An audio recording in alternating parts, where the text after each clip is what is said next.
lost his mind.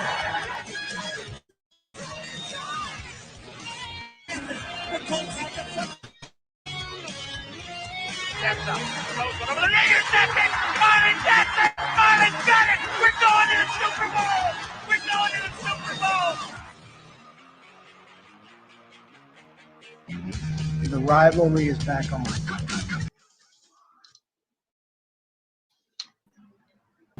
What's up, everybody? We are For the Shoe. We are back for episode 6. I'm here with Rob and Andy. Trev wasn't able to make it. It's his anniversary this week, so he's out with his girlfriend right now, or wife, I believe. So before we get started today, we're going to go ahead and do a couple shout-outs. The first shout-out is going to be here to NFL Longest Yard. This is our 32-team group. If you like to talk football and you like to debate without the trash talk, NFL Longest Yard is the place to go. We're also going to do a shout out to Sports Fanatics. This page gives updates on all sports all day long. So it's all different sports. You got your NFL, you got your MLB, you got your NHL, you have your NASCAR, your tennis, your golf, your volleyball, whatever, college, pro. They do the updates there. There's a lot of admins that focus on being able to give you guys proper updates. We're also going to give a shout out to DNR Breaks. This is my all-time favorite break room. They are on fire right now. Last night they broke some crazy headliners last night. So if you like to collect memorabilia and you're not in there yet, you should definitely go join that group. Matt Myers is the man. I actually just won a OBJ the other day, and I actually traded it because I would prefer to have an Earl Campbell Houston Oilers jersey. I'm also going to give a shout out to Indianapolis Colt Zone. They are now allowing us to share our podcast into that group. So, how's everybody doing? Doing all right. Doing good. All right. So today we got a few things on the schedule. All right, a few things on the schedule. Today, the first thing I want to actually talk about is two guys on our roster. Before we get into the schedule, I want to talk about two guys on our roster that I think are the most underrated players on our roster. And both of them are on different sides of the ball. So the first player I actually want to talk about is Zach Pascal. Me and Rob talked about him this week, and he doesn't put up 1,000-yard seasons or double-digit touchdowns. But I really think Zach Pascal is probably the most underrated receiver that we have in our locker room. Yeah, absolutely. He's one of those guys like Jack Doyle, where he just does so many things that are so underappreciated. Blocking, just being a decoy on the play, just being a great teammate in general. It's just so much things that don't show up on the stat sheet that guys like Zach Pascal and Jack Doyle do. Yeah. I agree, man. I agree. What do you? We asked a lot from him this season. I mean, you come in from camp. He was probably fourth or fifth guy on our receiving chart. We start off the regular season. We start getting really banged up, and I think the first game I remember him kind of playing and taking that number one role was whenever Hoyer stepped in at the end of that Pittsburgh game. And I remember that last drive. That was all Zach Pascal. It was no Hoyer. I mean, Pascal got us 50-yard, 60-yard pass interference, and then he had that really good sideline catch, set us up for the field goal. We know what happens next, but I think you're absolutely right, Rob. He fills in a lot of blanks for us, and to go from your fifth receiver on your depth chart to playing number one, last couple of weeks of the season, it says a lot about character. Yeah, I thought he was kind of a jack of all trades already. But I had no idea he could be that important in the passing game until he was thrusted into that role. I'm still surprised at the production he put up last year. It makes you wonder, especially with a guy like Rivers who likes, big receivers, if Zach Pascal can even improve on last year. Yeah. Yeah. Well, I think for me, Andy. What stuck out was I think it was the first Houston game, the one in Indy. He hurdled some guy and got to the end zone out of it. So I think the Houston game is actually what put him on the map, because I think that was the first game that we were shorthanded, or Ty didn't have a good game, and Zach Pascal stepped up. I can't remember if Ty actually played in that game or not, but he definitely stepped up. Zach Pascal stepped up majorly in that game. He's not going to be a number 2 or a number 1 by all means, but I think he's a solid guy that we need to keep, kind of like an Austin Collie. Keep that guy on the roster. So many packages that only include 4 wide receivers, and him as that 4th wide receiver that can play that decoy or just block in general in the run game. Right. Like that kind of guy is so useful, and he's not even getting paid much. Like I really like Zach Pascal on our roster. Right, and it's not even just blocking in the run game. The dude is downfield blocking on the pass game. As soon as the ball is thrown, he's downfield blocking. So he's too useful. I don't want to lose Zach Pascal, even if he's not putting up 1,000 yards and 12 touchdowns. That guy is the guy that can definitely step up if we need him. And the other guy that I want to talk about is Kenny Moore. Kenny Moore does for receptions or something. He was allowed 75 QBR, some crazy numbers like that. He had 3 sacks, but the man is his instincts. He's consistent with his instincts. Yeah, and just to be quick on that. And that was with a banged up secondary. He's a slot corner. That's his specialty. And, you got 3 or 4 guys out. That guy's having to play, a lot more man coverage and having to, deal with a lot bigger targets than we like. I think that's why the season before would have been 18 or 19, man. I say the year we went to, we had that good playoff run. That's why I think he broke out to us so much, is because we actually had 2 healthy corners out there, and he was able to fill his role, as that slot guy. Yeah, great point.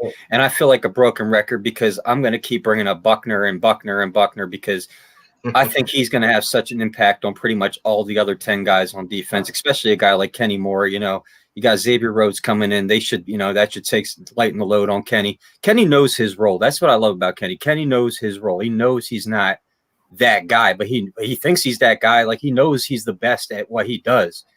And he is, like he's proven it. Matt and I were discussing Kenny Moore the other day, and I was saying he was kind of like, I expected him to get a lot more interceptions this year because I know he's a great tackler, but what I remember the most about Kenny is his pass breakups, man. He's so great over the middle. Like he's got the heart of a lion. I love the guy.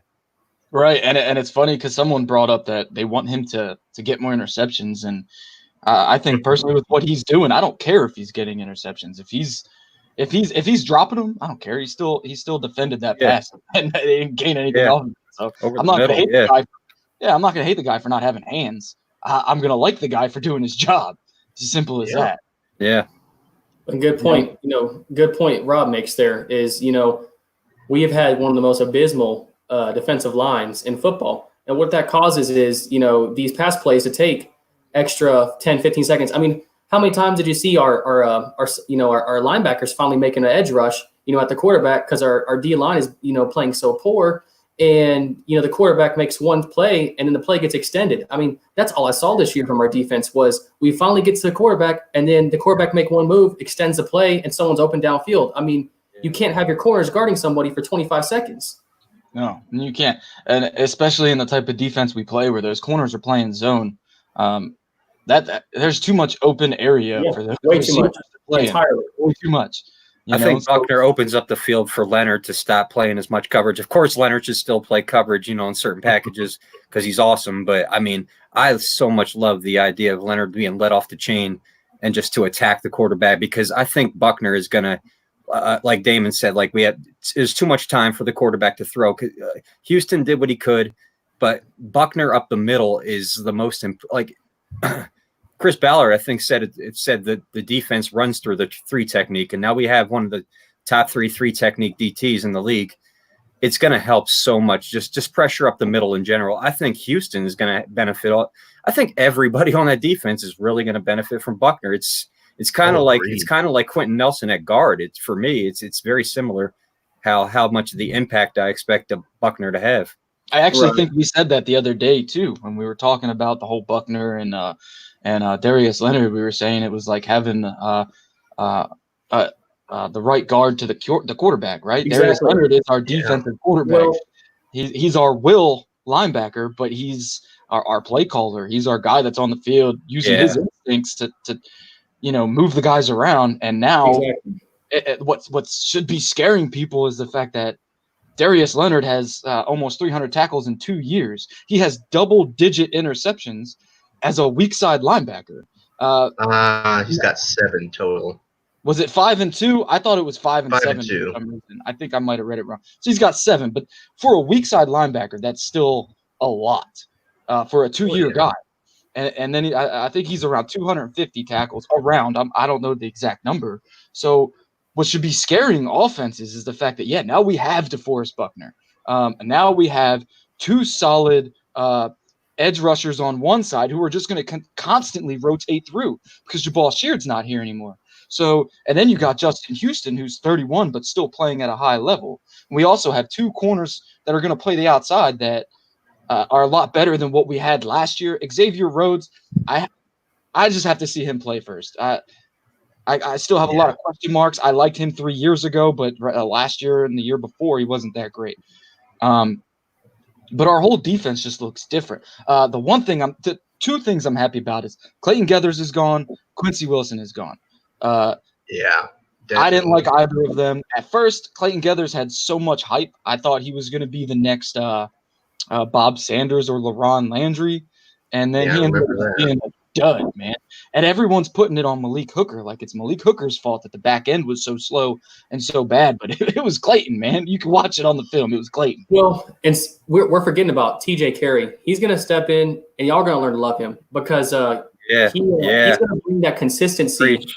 He's gonna bring that consistency that remember what Mike Mitchell did for us that 1 year. I remember that. I was so shocked we did not bring Mike Mitchell back. Played extremely high level, was going to take a lower end contract. He was 28, 29.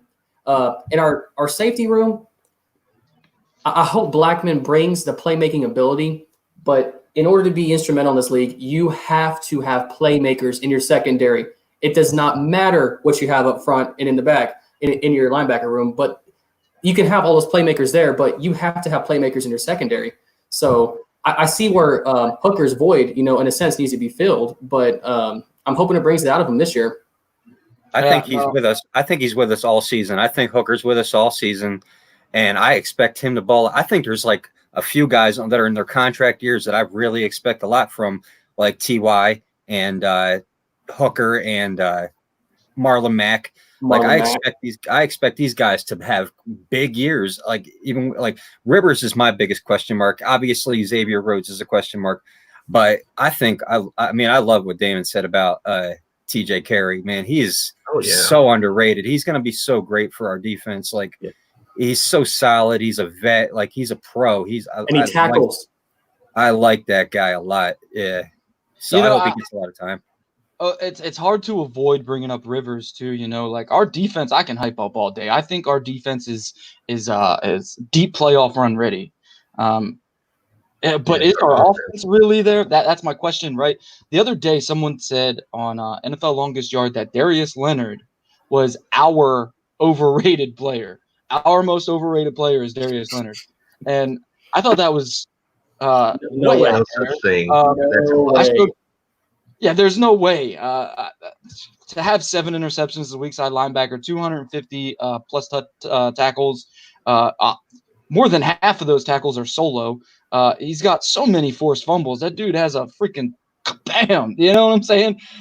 There's no way. But I think our most overrated player that we have is Phillip Rivers. I think. Yeah, but then at the same time, he's not because everybody's got that question mark on him. So he's unproven to us. That's why I feel like you can't say that. Right. I know I brought it up multiple times, and I know y'all feel different about it, but I feel like Marlon Mack is the most overrated player on our team.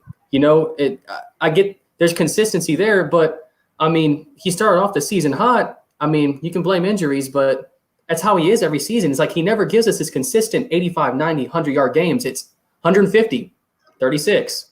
21.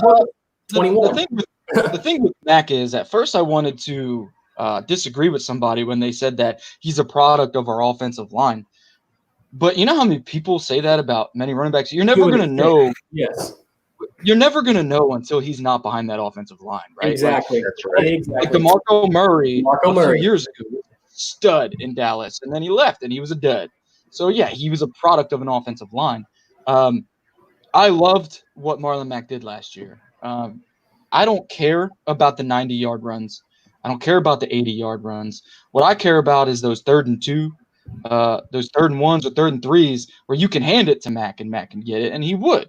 He would find it. Not like Trent Richardson, where Trent Richardson, one wide open hole over there, and he's going to go where everybody else is. It made no sense to me. So there's a huge argument. Go ahead, Matt. Sorry. No, man. No, you're good, Rob. Go ahead. There's a huge argument for the Ravens having the best, run game in the league. I mean, I would have to agree. But, like, if you think about Marlon Mack or Jonathan Taylor as the number 2, who cares? Like, that is crazy to think about, like, how good, like Matt said, like, the 3 and 1s, the 3 and 2s, I want Marlon Mack over Jonathan Taylor all day, like, right now before I know who Jonathan Taylor is. But at the same time, like, I think there's very little doubt about Jonathan Taylor, about who he's going to be. Yeah, he might drop the ball a few times, but this kid is going to score, especially behind our offense. So, like, it's hard to judge a running back behind the best offensive line in the league. But, I mean, then again, is there a better measure? I mean, like, if they're not putting up 4.5 to 5 yards a carry, I mean, that's probably a sign that we should look for the future, like a Jonathan Taylor. See, for me, the thing about Mack is it goes back to his rookie year when it was 2017. Our offense, this is before Quentin Nelson, our offensive line was god-awful. Led the league by a wide margin in sacks allowed. But Marlon Mack seemed like he could make plays behind that line that Frank Gore couldn't make. And Frank Gore at the time was like, all right, this is the better running back we've had in a while. Well, listen, Frank Gore is the Brett Favre of running backs. That man just needs to retire. He's old. When he came to us, he's a great running back. But man, that dude, he's gonna get the Hall of Fame. He's gonna get in the Hall of Fame for what he did. So much heart. What? He has so much heart. He does. Yeah. He's too damn old, man. He ain't done nothing since before he left. Man.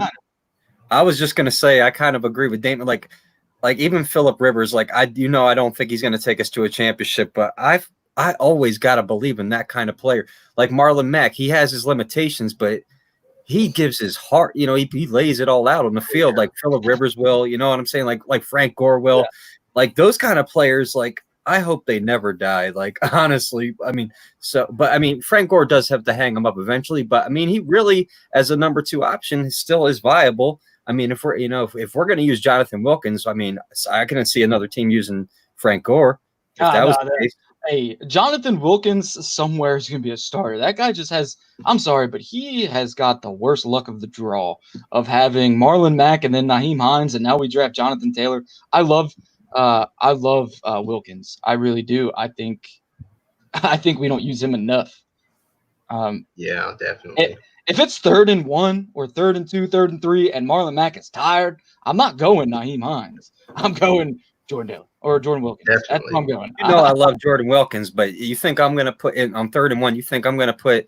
I mean, unless it's like late in the 3rd quarter, you think I'm going to put in anybody but Jonathan Taylor or Marlon Mack, most likely? Well, exactly. Well, no, not right now. But that's why I said he's got the worst luck. Yeah, he's just on a bad. He's buried right now. He's buried. And Nyheim Hines, he's only covering Wilkins because of what he can do with his hands, and that was shown in 2018 when he caught that touchdown in the end zone. I don't remember who the corner was, but it was somebody known, and he caught that ball in the end zone, and that's when I think we knew that Nyheim Hines was going to be good. But what do you think, Damon? What do you think about Taylor and Mack? Like what do you think's the future of that? All right. Well, we'll take the bigger approach to this, and I'll try to make it quick because I know we're trying to stay a little more organized in time. But let's start from the end of this last offseason, where our negativities were and what we added. So I would say, hole that we had as a team, Chris Ballard gave his absolute best to provide a player that's, a star potential or of talent, may I say. So you see Jonathan Taylor. It was a weird pick to me in a sense of it was kind of a luxury pick, but our offense needs explosiveness. Yeah.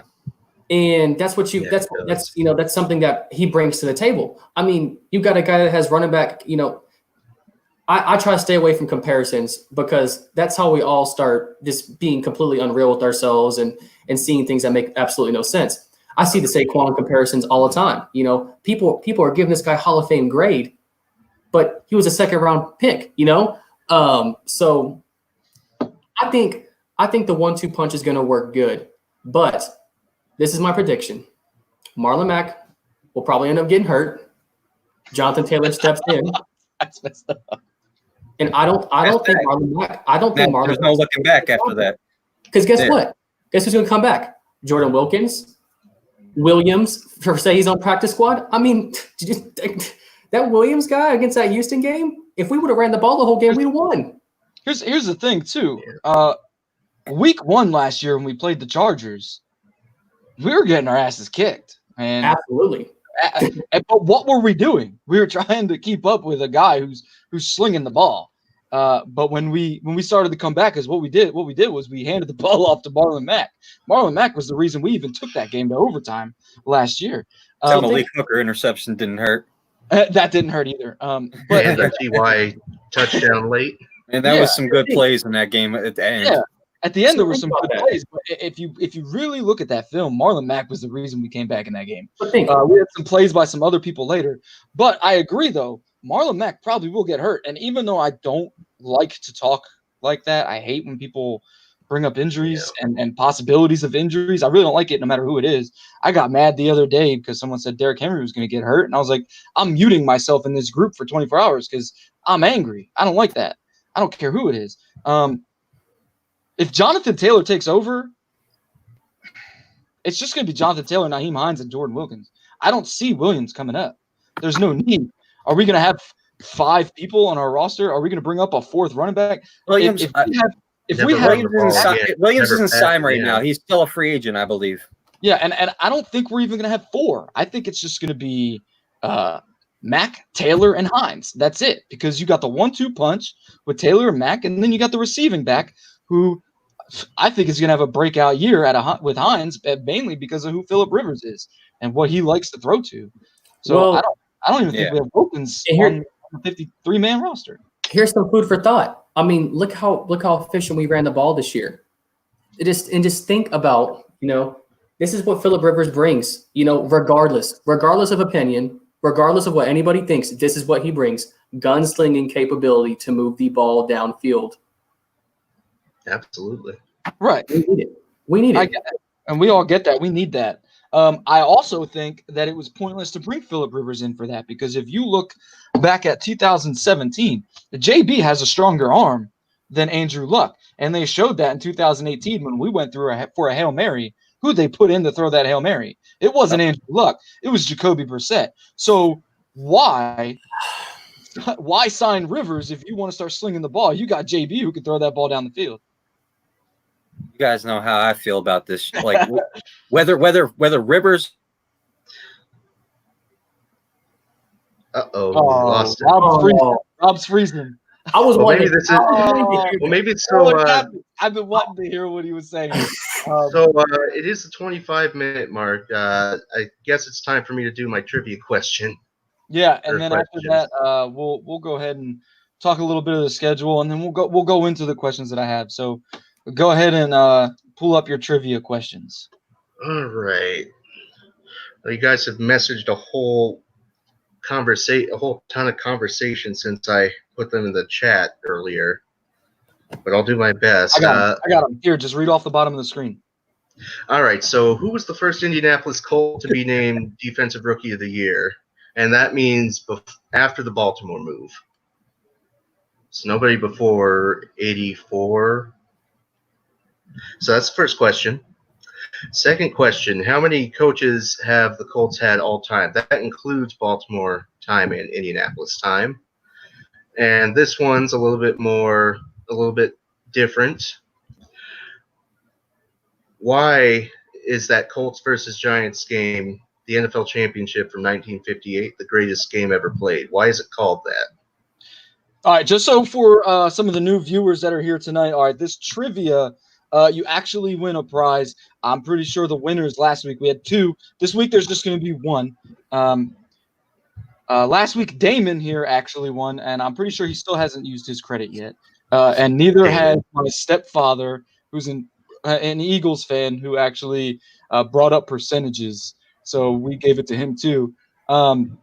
If you win, you get break credit in DNR breaks. So if you get these questions correct, I will message you at the end of this podcast, and we will talk.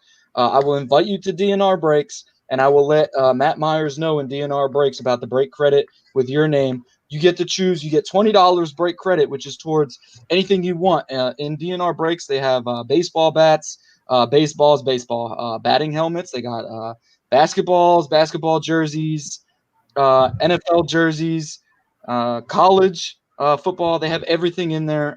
Hockey, they just started doing hockey, which has been a real big thing. So once he posts that, it's been filled within 2 minutes.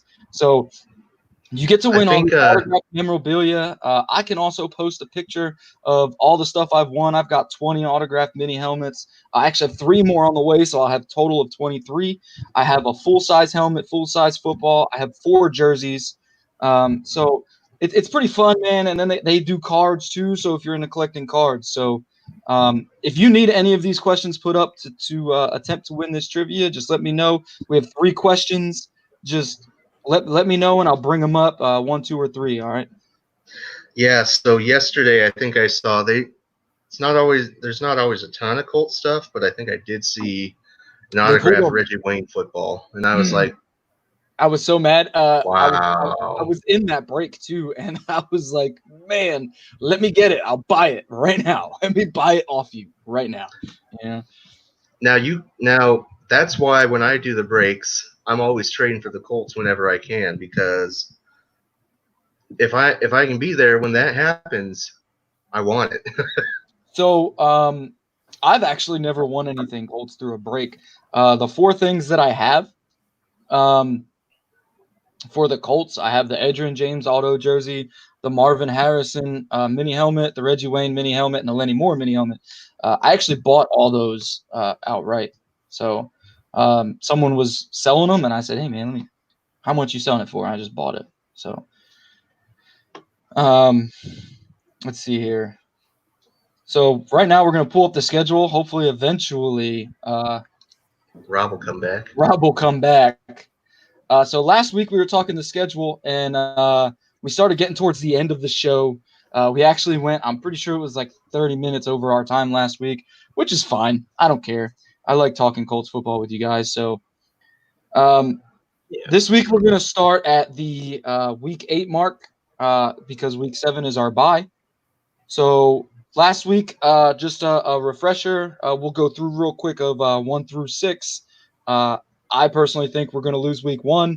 I think we're going to win at home weeks 2 and 3. I do think we beat Chicago because of their questions of quarterbacks. And then I think we might lose in Cleveland and win against Cincy.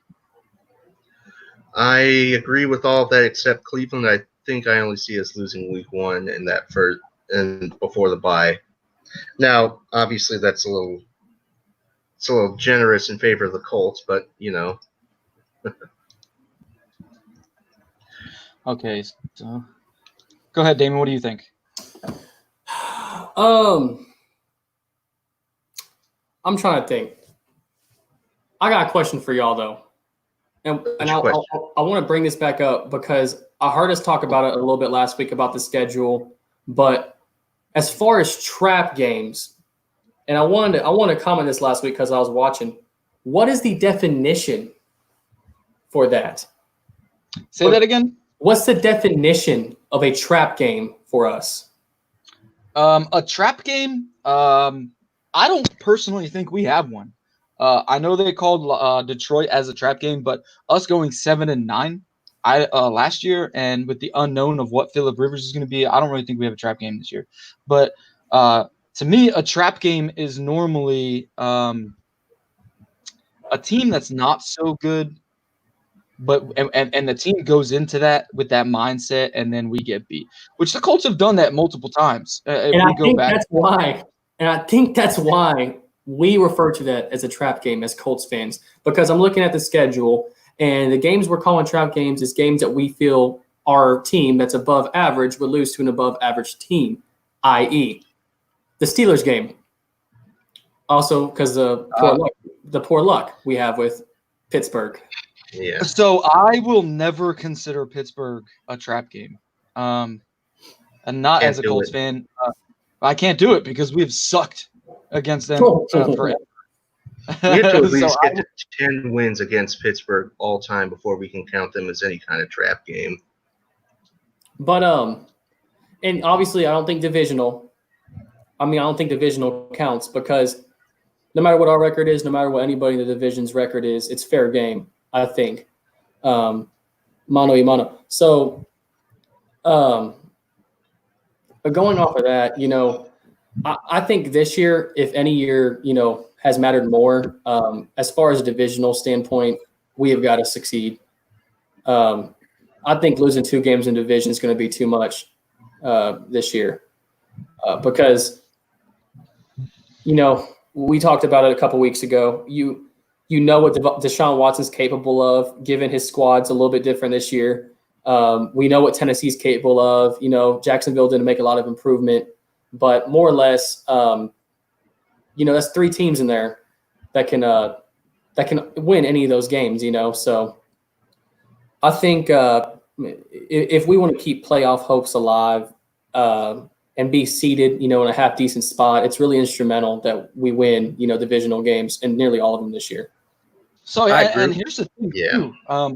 I agree. I did a bracket the other day. NFL longest yard. Everybody's posting their stuff, so I went on playoff predictors. I actually had us splitting with every division team this year and still winning division and making the playoffs. Mainly because of what history tells us. It sucks that we have to play Jacksonville week 1 in Jacksonville. I'm sorry. It sucks.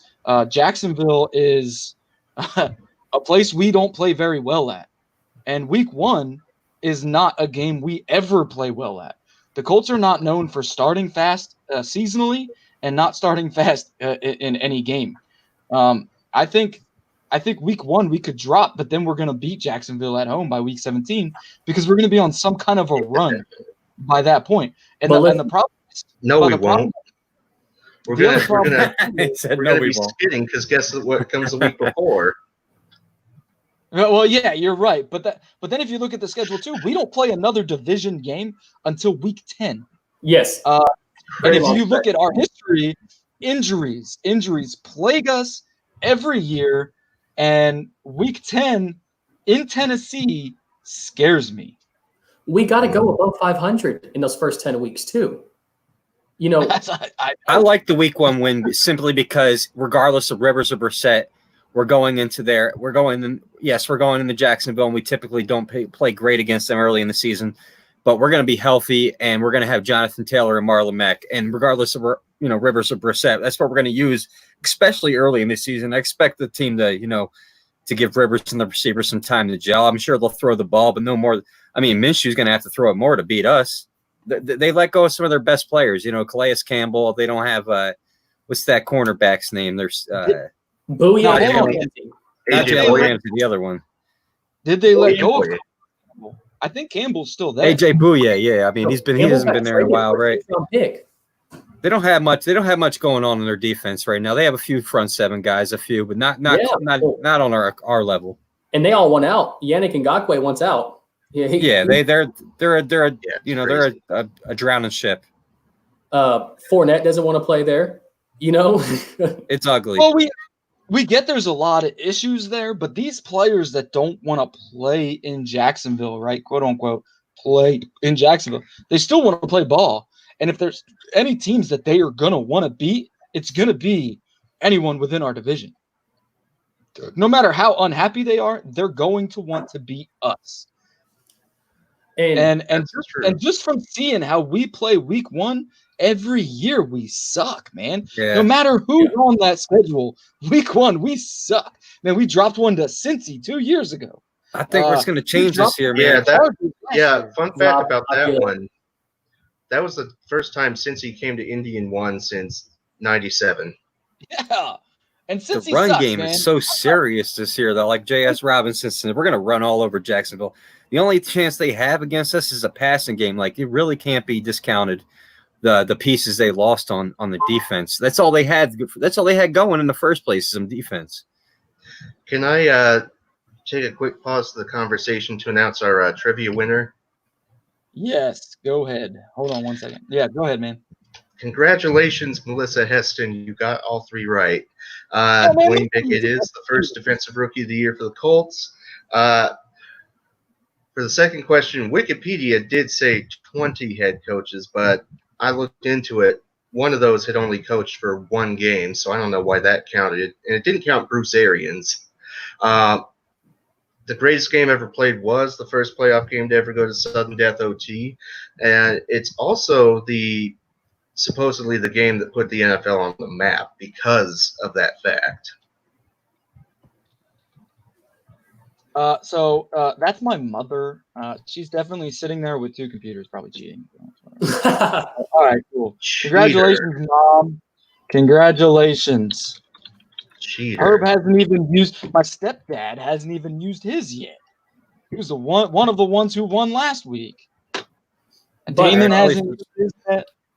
But back to the point, Rob. You know, I see it working too, because I don't want to bring up unproven players, but I just think that's what Phillip Rivers is going to bring for us. I just see it. You know, like the Chargers game, week 1, Phillip Rivers put on us early.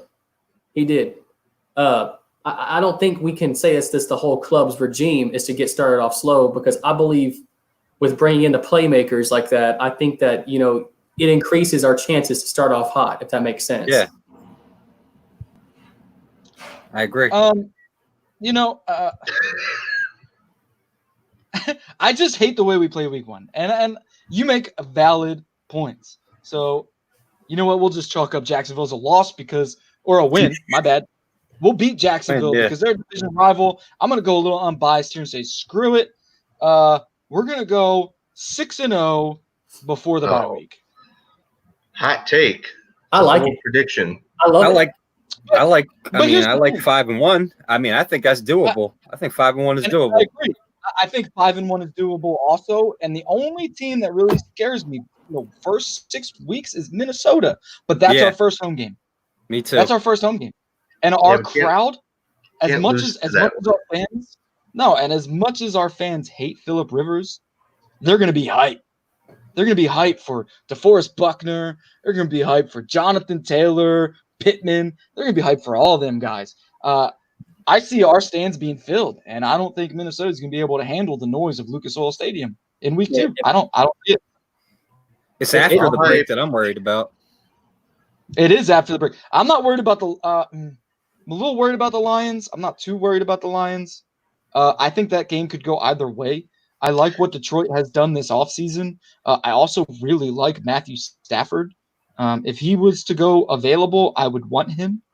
Me too. I think that if we were playing Detroit earlier in the season, we could call that a loss. But it seems like, if anything, Detroit might start out a little bit hotter, and then the wheels come off after the first couple weeks, and then they get slapped with the unfortunate reality that Detroit has to do. They're a weird team because they beat some teams that you never like. They lose to some teams you never expect them to lose to, and then they beat some teams you never expect them to. I mean, I think that game could go either way with Detroit. It's weird. I mean, they're just a weird team in general. They get hot at certain times, and then they're cold as hell at other times. So it's weird. I definitely agree. All right, so moving on to week 9, I think Baltimore is definitely a loss. I don't think any of us can stay. Are we at home that game? Yep. I like our odds. I'm sorry. If we win that game, that is that's monumental for us. Like, we got one primetime game this year.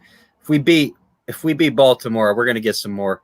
We might even get flexed after that. I like it. It's simple. To me, it's just simple to look at. You know, number one, we don't know what Lamar Jackson's going to bring this year, and I don't want to doubt him. I don't want to doubt him at all. But in my wise NFL outlook, I don't see him repeating. I don't. I don't see the same level of consistency being available. I agree. I mean, so he plays a tunnel mentality. I mean, he doesn't slide. He's so undersized. It worries me so much because he's so talented, but I just don't see the same replication. I don't. So it's funny too because Rob said earlier that Baltimore was one of the leading rushers in the NFL last year as a team. But I wouldn't put most of that on Mark Ingram. I would put most of that on Lamar Jackson. He started the season really well throwing the ball, but then as time went on. Yeah, but then they got that kid Gus Edwards who was promising last year, and then they added J.K. Dobbins in the draft. They really have a stacked backfield. I mean, obviously Lamar Jackson leading the way and Mark Ingram. And they have a world-class front office. They always have. You know, they have always had a world-class front office, I've thought, when it comes to evaluating talent. They did bring the Colts. So we have potential to be better than them. Like you said, I don't expect them to be better than they were last year. I expect them to be pretty good, but not as good as they were last year. We could be the surprise team. We're definitely going to be great in the run game. Good luck to teams trying to stop our run game. That's all I say. And I agree with that because I've been arguing all week. And Rob, I think I told you guys, be careful. I might go on a rant. Our season does not live and die with Phillip Rivers at all. Right. It doesn't matter. It doesn't matter what people say. People are sitting here saying, oh, you think you're going to get a 38-year-old gunslinger and not use him as a gunslinger? Yes, I absolutely do think we're going to get a gunslinger, and we're not going to use him 100% as a gunslinger. I didn't say he wasn't going to throw the ball more than 20 yards. I just said he's going to live and breathe. Phillip Rivers' success is going to come from the run game, and his gunsling is going to come out of the play action. That is Frank's system. Frank's system was the same way since he came to the Indianapolis Colts. When he went to his interview, he told Jim Irsay, Chris Ballard, we are a run-first team as soon as I take this job. We are a run-first team. He didn't even ask the health of Andrew Luck. He didn't care. He was going to run the ball no matter who was under center. And we're so worried. We're so damn worried about the receivers in the passing game, and really 65% of the offense is going to come from the run game. You know, I think at least 40 to 45% of the total yards is going to be between Marlon Mack and Jonathan Taylor alone. That's crazy. I really believe that. And so so it makes sense to bring in a guy who is willing to take the shots. I mean, I'm worried about the shots he's willing to take, but that's always going to be Phillip Rivers. But that's why they got big guys.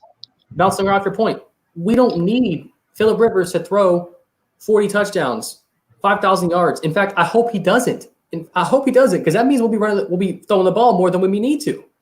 You know? See, Damon, and that's funny because I said that same thing the other day on NFL Longest Yard, man. People have been posting all about Phillip Rivers, and I'm like, look, we don't need him to throw what Patrick Mahomes threw 2 years ago.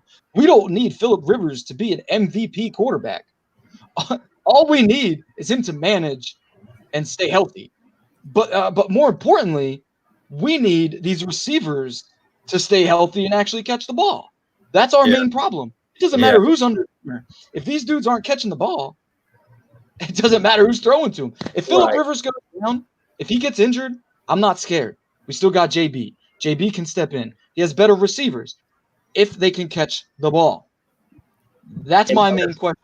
In health. I mean, we're talking about the second stretch of the season, but I mean, I don't want to play that we don't have the injury bug like no one else does, but I mean, as Colts fans, I mean, I've just never seen a team get more banged up towards the end of the season like we do. Second half of last year, you're pulling 3 or 4 guys off the practice squad for receiver. You can't win games. And it's funny because we were talking about that the other day. We were talking about, is Frank on the hot seat or is Chris Ballard on the hot seat? And I don't agree with any of that. I think it's the medical staff. Medical staff should be on the hot seat, man. It's for the last decade, our issues have been injuries, whether it's they can't stay on the field because they're getting hurt, or if it's they're coming back too soon. Eric Ebron might have had a point by saying he was getting forced to come back too soon. Maybe he might have pointed the finger to the wrong person. But our medical staff, our trainers, our strength conditioners, that they're the problem. I agree. You could be right, but I have a stronger conviction about Michael Pittman Jr. than I have for any of our wide receivers, and I have in like at least a decade. Like you think about Philip Dorsett or Paris Campbell or even T.Y. Hilton. Like honestly, I really have a strong conviction when it comes to Michael Pittman Jr. I think he's durable. I think he's a pro's pro, kind of like T.J. Carey is, even though T.J. Carey's a vet. I really think that Pittman, as it was a steal in the second round, there's no reason in most drafts he should be at a second round. Like he is ready to produce now, and he is only going to get better. I think he's a football junkie. He's lived it his whole life. Like I really, really, I think he's ready. I agree 100% too. And Zach is asking what impact do we think he has, that Pittman has on the offense. And I personally think by midseason, Pittman is going to be our number one wide receiver. T.Y. is looking at this to be his last contract, right? He said it. This is his last contract. Whatever he signs, whether it's 1, 2, 4 years, this is his last contract. And then he's going to retire. He's a smaller guy. He's not meant to be a number one. He's just been thrown in hurt. Exactly. That's why he gets hurt every year. But the injuries he's had, I mean, God bless, he's been 1 to 2 weeks, maybe tops, until last year when he took 3 or 4 weeks.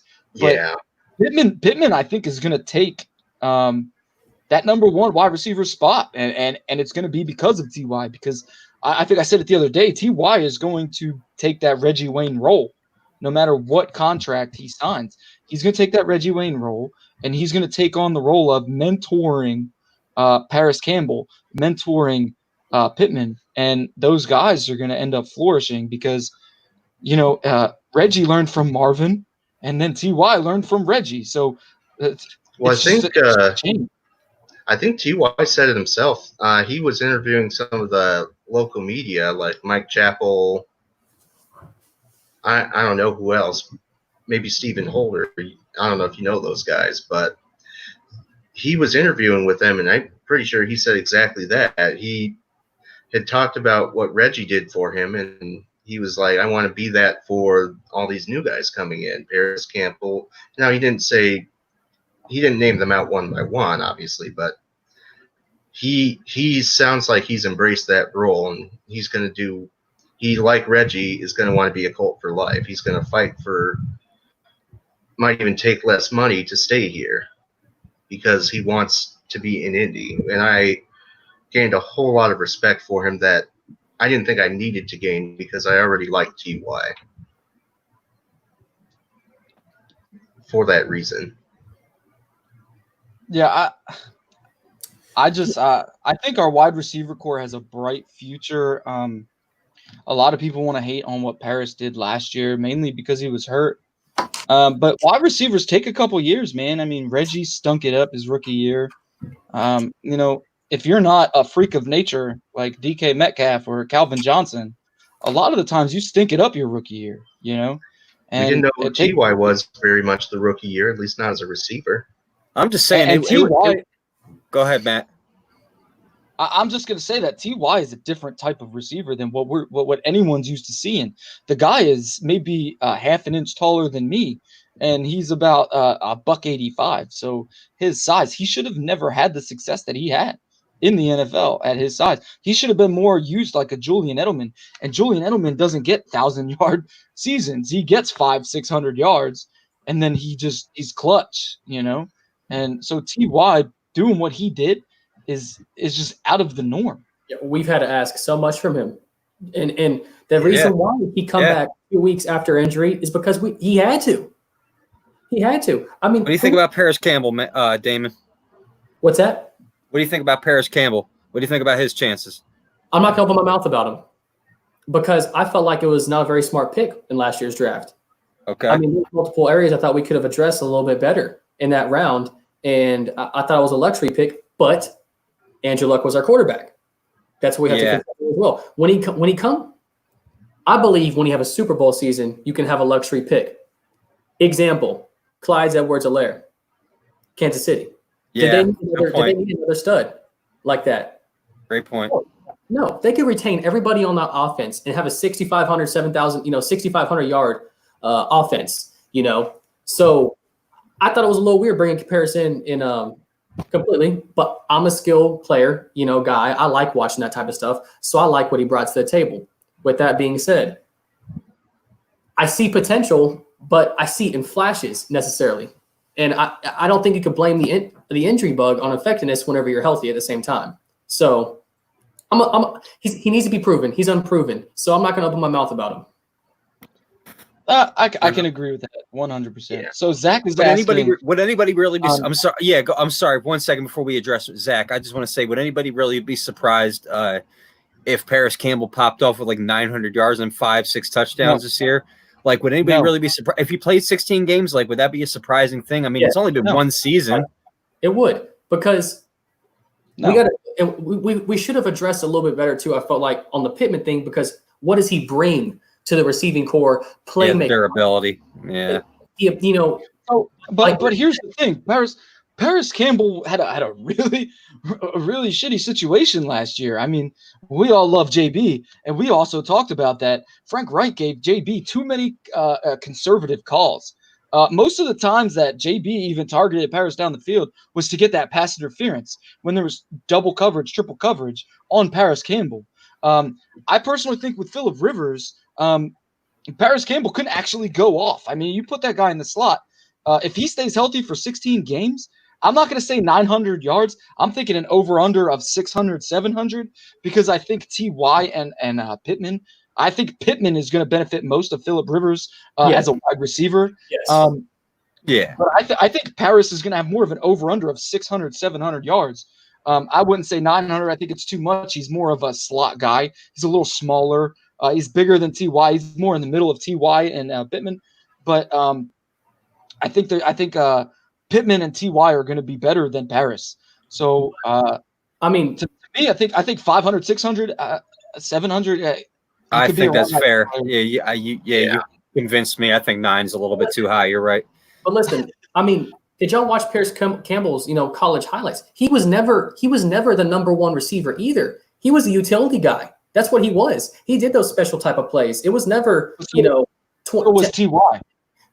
T.Y. was the number one player for FAU, though. He was number one. But it's FIU.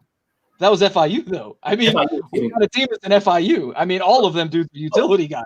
But that's role. That's role in offense. And I think there's so many. Like I said, Damon, what Damon was trying to say, he was supposed to be what's that guy's name from Seattle? DK Metcalf. No. The guy that used to play running back and wide receiver. I'm blanking on his name, but he got hurt a lot. He got a lot of headaches. He played in Buffalo. He played in Seattle. He played running back and wide receiver. Perfect. Percy Harvin, yes. That's who Paris Campbell was supposed to be, Percy Harvin, yes. So here's a good comparison then. Paris Campbell, Devin Hester, because they're all fast. They've all been utility guys that used more in the special teams than they have been on the offense itself, which I agree 100%. So, but I think Paris Campbell might be able to excel. I'm not ready to chalk him up as a failed draft pick. No, I'm also not ready to chalk that him after 1 year.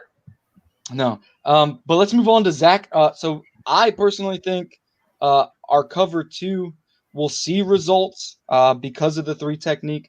But it also depends on what our corners are capable to do.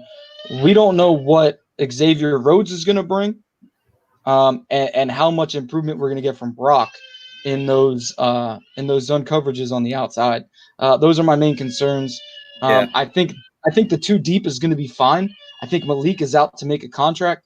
And I think with Clayton being gone, there's not going to be as much deep on his side of the field as there was in previous seasons, because a lot of the blown coverage deep was Clayton Geathers. You know what I think is great is we don't bring up Khari Willis a lot, because I think we all pretty much assume he's a starter and he's really going to be solid. Like we don't even bring him up too much as a question mark, because I think we don't expect him to be like an all-pro this year, but we expect him to do what he does, and that's tackle the people with the football. You know what I'm saying, and do it well. I like Khari Willis and Hooker. I think he's going to put up a career year, like you said. Xavier Rhodes and Rock are the main question marks. But Buckner is going to help every single position on the defense: defensive end, linebacker, outside linebacker, cornerback. Every position Buckner is going to help. Still waiting for camp. Hopefully, we get to see Buckner and Quentin Nelson matching up. Yeah, that's good, but I don't care too much about the narrative of who's going to match up in camp. I could care less. It's the same as saying Tom Brady versus Peyton Manning. I really don't care. It means nothing. Because Tom Brady and Peyton Manning will never be on the field at the same time, or Patrick Mahomes or Lamar Jackson will never be on the field at the same time. So, Quentin Nelson and DeForest Buckner will be fun to watch during training camp. But what does that really mean to us moving on into the future of our team? I don't know, man. It's they're going to better each other, I guess.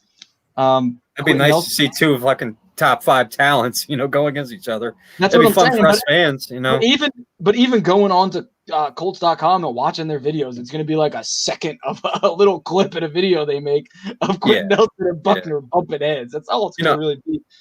I'd love to say Buckner because he's a Pro Bowler, but I still believe in Nelson. Nelson's going to pancake him. Nelson's a Pro Bowler too, 2 years in a row. Yeah, that's a fact. You're right. All right, so let's move on to some of these questions. Let's see what we got here. All right, so I want to know which player will benefit the most from our off-season acquisitions. Darius Leonard. Oh, yeah. Yes.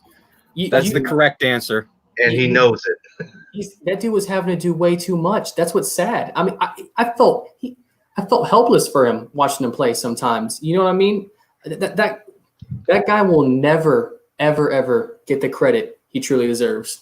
This year he might, because the last 2 years, look what he's done. He's already getting a little love after the second. I mean, he was a snub the first year, but he's getting a little love this year, and he had nobody around him until now. Like now he has guys. I believe a lot of our young guys are going to make a big leap. Obviously, Buckner helps. You know what I'm saying? Like I really think Darius Leonard is really about to. I think he's a defensive player of the year candidate for sure. Over Buckner. I think Buckner's more important, but it doesn't change the fact I think Leonard is a DPOY candidate. That leads to my next question. Who is the most important player defensively? Buckner. That's a hard question. This time I think it's got to go Buckner. I think it's Buckner, but but proven. I mean, improving on the Colts defense has got to be Darius Leonard. I mean, he's proven. I absolutely agree. All right. We think of it's been 2 years, and we think of Darius Leonard as a guy we cannot let go ever. Already. All right. So, who is the most important player offensively? It's going to have to be Phillip Rivers this year. Got to be. I think it's definitely Quentin Nelson. I mean, if you want to go skill position, I'm going to stand by the trench guys. I'm going to change my answer. I'm going to go T.Y. Hilton. I like that. Yeah. Even at his age, for the future, even at his age and his style, because his style doesn't complement age very well at all. But I'm reading some of these comments over here, and they're absolutely right. You take a speed guy and make him your number one receiver. I mean, he's doing everything he can, against corners that outweigh him by 30, 40 pounds. With that being said, so I think it has to go to T.Y. Hilton here. I mean, everybody's fired up for him. I want to go out of the box. All right, and we're all thinking inside the box right now. I'm going to go outside the box. I'm going to say Nyheim Hines. That's crazy. And that's crazy, right? But here's the thing: we all watched the Nick Sirianni interview of Phillip Rivers utilizing running backs in the passing game, and he utilizes them so much that I really think Nyheim Hines this year is going to be a major factor in our offense in the passing game. I just think he's going to be more important than what we're using him as. Yeah. As much as I agree with that, me and Hugh had that talk the other day because I've seen Phillip Rivers for a long time. We've all seen Phillip Rivers for a long time. He loves to throw to his damn running backs. I mean, the typical stereotype is quarterbacks love to throw to their tight ends. But Phillip Rivers loves to throw to his running backs, like more than most quarterbacks, in my opinion. Manning. So I like his Manning was another one, right? I like Nyheim's chances with Phillip Rivers over Luck or Brissett. But I think the most valuable player going forward for me it would be Michael Pittman Jr. I love Ty. I know he's the most trusted by far on the offense this year. The pass game will run through him this year, but at the same time, Ty even said the other day on an interview, this next contract, whether it's with the Colts or not, will be his last contract. He pretty much said he's going to retire. Whether it's 1, 2, or 3 years, he's going to retire. That's what Ty said. So I mean, and Michael Pittman, like I have such high praise for him and such high aspirations. And it sounds, it sounds like an easy thing to say because he was our first pick in the draft, but he is a rare player in my opinion. I think he has it all. I think he has everything to be the future. I agree. I agree, man. And I know we're going past time, and Andy's probably staring at that ticker. But we promised to go to some of these. Go to the comments. We got some viewers who got questions, so let's answer some of them. Right? So let's go. Let's hear what you guys got to say about EJ Speed, Damon. I've known EJ Speed, for a very long time. I went to college with him. I've played basketball with this guy. Really? Yes. He has to put on weight, I think, for him to be a D end. He's a quarterback converted to wide receiver, converted to running back, converted to corner, converted to linebacker. I mean, this guy's has done it all. So I don't think the positional change would be a problem for him, but he's extremely strong, lean by nature. So I don't know if defensive end would more or less suit him. I think the role that he plays now works the best for him, personally. Yeah. And I like you just kind of said, like, he's a natural athlete. Like, he's not refined or polished, but he's a natural athlete. And so is like Mo Alley Cox. He's another one of those guys. But exactly. I really like EJ Speed's chances. As far as getting after the quarterback, that's not something that you can teach, really. I mean, you can teach the technique and stuff like that, but the natural athleticism that he has, like, is rare, and that's the type of guys Chris Ballard brings in. I agree, man. It's one of those things where edge rushing is not easy, and a lot of fans want to just be like, get to the quarterback. But like Robert Mathis and Dwight Freeney knew, they had their instincts, right? Dwight Freeney had that spin that you couldn't get out of, and Robert Mathis was good with that bull rush. A lot of it is athleticism and instincts and using your hands the right way. I think EJ Speed has some of those instincts, and I think having Robert Mathis as a guy to teach him more, I think he's got the benefit of that. Robert Mathis is one of the best to ever do it. So, learning from Robert Mathis, any guy that comes in as an edge, I think can benefit from having him. Right, and the guy he backs up. I mean, Darius Leonard is perfect. It's perfect for his style. So I don't see the change necessarily to him maybe playing on the D-line, but I think the role that he has now is perfect for him. And our linebacking core is so good, we may never need him to be that type of guy. So yeah, right. So that right, yeah. Like when it comes to Buckner, it's hard for me to decide who's going to be more important to the defense because I know what Buckner and the defensive tackle position can bring to the table. But at the same time, like Darius Leonard can do everything. And he is going to be the leader on that defense. Like, yeah, Buckner will, have some say, but like the play caller on the defense is going to be Leonard.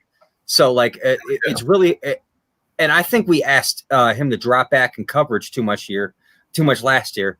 And he still put up a hell of a lot of tackles. I really like the idea of Buckner limiting the time on the quarterback and Leonard attacking the ball like he does. I think they're both going to benefit each other so much. I think our defense is ready for a championship run now. I worry about our passing game, obviously. I think our running game is ready for a championship run. It's unfortunately our biggest question mark for me is our most important position. That's the quarterback. Like Philip Rivers is in his 17th year, I believe, and he hasn't even been to the game yet. So can he do it even though we have a hell of a roster around us? I think maybe that helps his case. I mean, can he do it though? I mean, he's had some great rosters. Can he do it? Like, no, I don't believe it. I mean, I'm gonna straight up say I don't believe that he can take us all the way. But anything short of a playoff run would be a disappointment in my mind.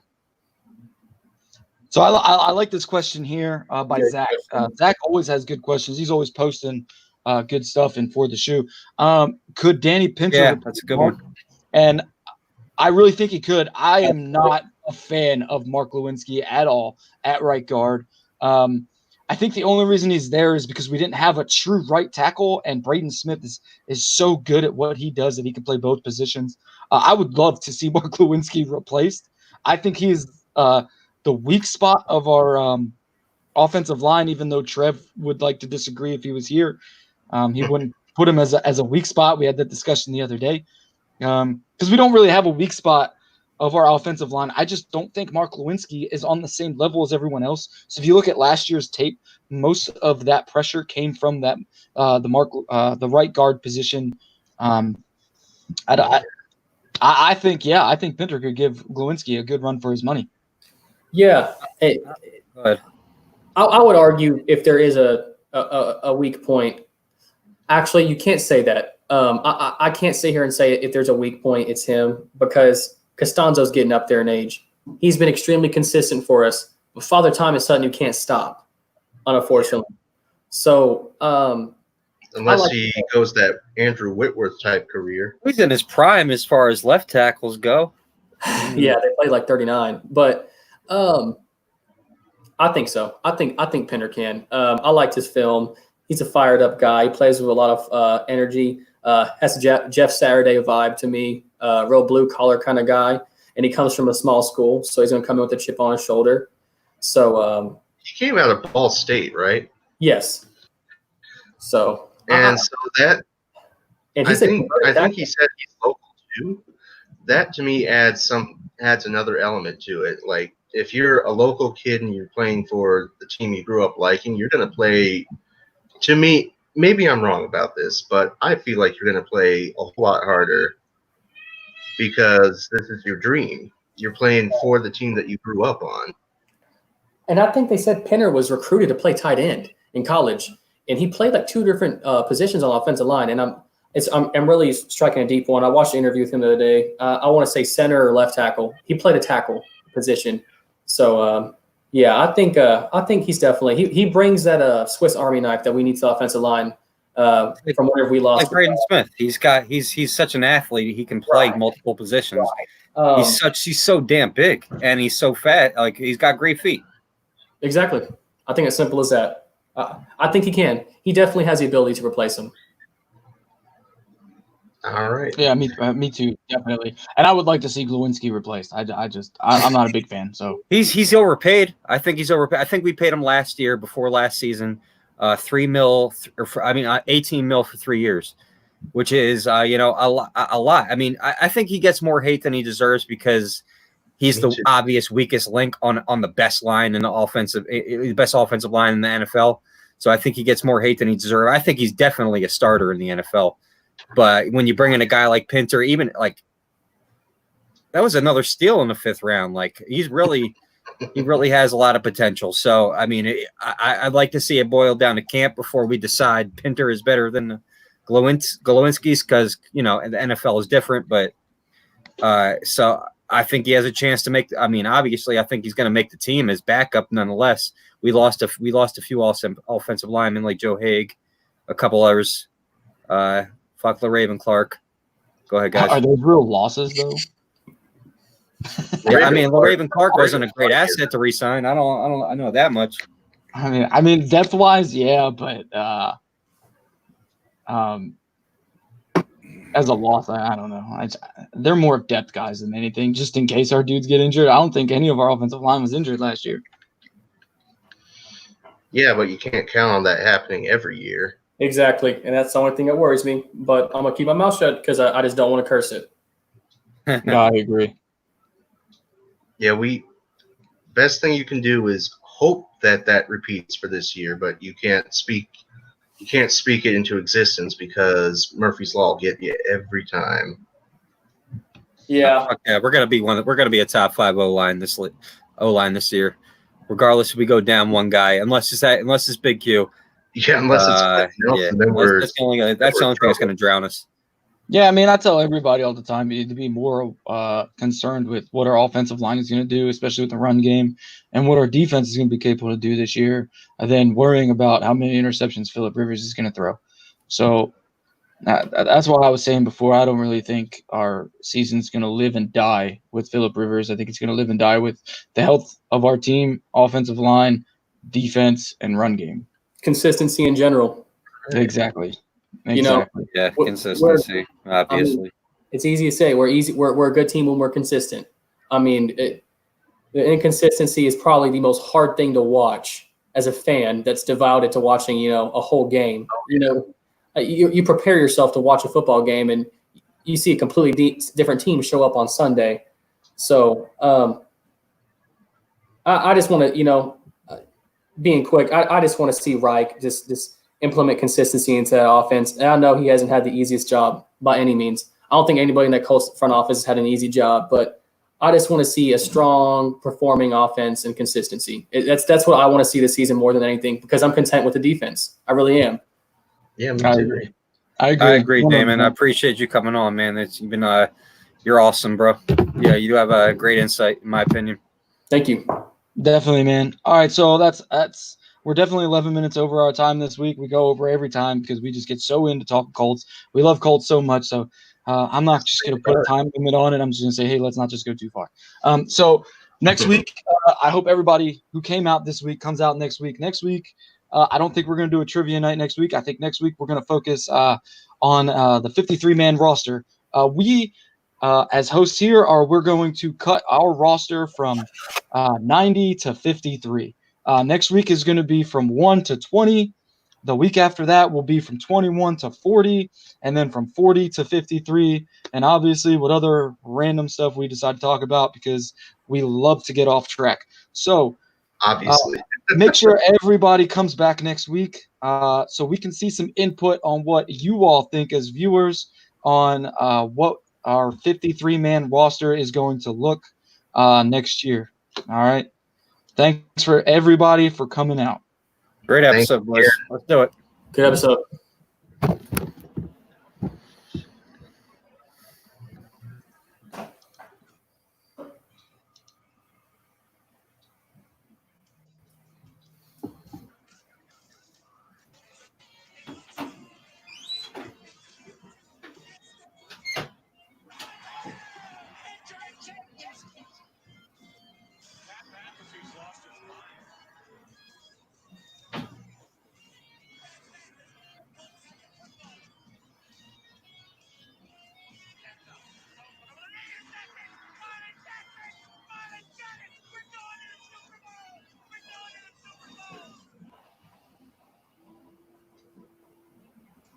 Rivalry.